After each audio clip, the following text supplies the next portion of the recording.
কাপাতে কেকেআরের যা 4 তারকা রয়েছে, যা ক্যারিবিয়ান তারকা, তারা ভারতে আসছে। আপনি যদি কেকেআরের ফ্যান হয়ে থাকে ভিডিওটিতে একটা লাইক করে চ্যানেলটাকে সাবস্ক্রাইব করে দেবেন। তো চলো শুরু করা যাক, ভিডিওতে যাওয়া যাক। এবারের আইপিএল 2025-এ কেকেআরের স্কোয়াডে 4 ক্যারিবিয়ান তারকা রয়েছে: রান্ডারে রাসেল, সুনীল নারায়ণ, রমন পাওয়েল এবং ডুয়েন ব্রাভো। এর মধ্যে রাসেল, নারেন এবং পাওয়েল তো খেলোয়াড় হয়ে আসতে চলেছেন এবং ডুয়েন ব্রাভো আসতে চলেছেন মেন্ডারে ভরে গয়।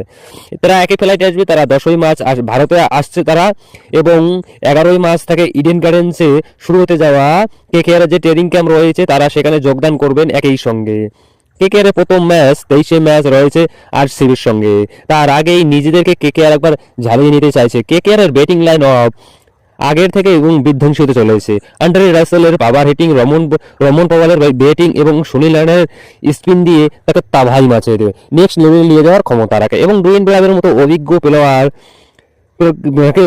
একজন গাইড করতে, তাহলে কেকেআর পারফরমেন্স আরো শক্তিশালী হবে অবশ্যই। গত বছর আমরা দেখেছি যে রাসেল যখনই বল হাতে নিয়েছেন তখনই ওকে ডেনে দিয়েছেন কেকেআরকে।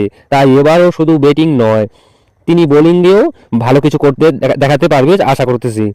বিশেষ করে ডেট ওভারে কেকেআরের বোলিং আক্রমণ কিন্তু বেশি একটা ভালো না, তবে সেই জায়গায় হয়তো স্পেন্সার জনসন অথবা হর্ষিত রানা কিছুটা সামলাবে কেকেআর দলকে।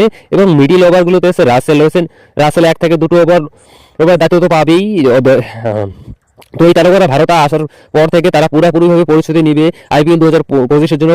তো তোমাদের কি মনে হয় যে কেকেআর কে এবার ট্রফি জিতে পারবে? কমেন্ট বক্সে অবশ্যই বলবেন। তো আমি বেশি কথা বলবো না, যে কারণ আমার গলার অবস্থা ভালো না, আমি শ্বাস নিচ্ছি মুখ দিয়ে, ঠিক আছে, নাক দিয়ে নিতে পারছি না, এই জন্য গলার আওয়াজটা চেঞ্জ হয়ে যাচ্ছে। আজকের জন্য এটা বাই বাই।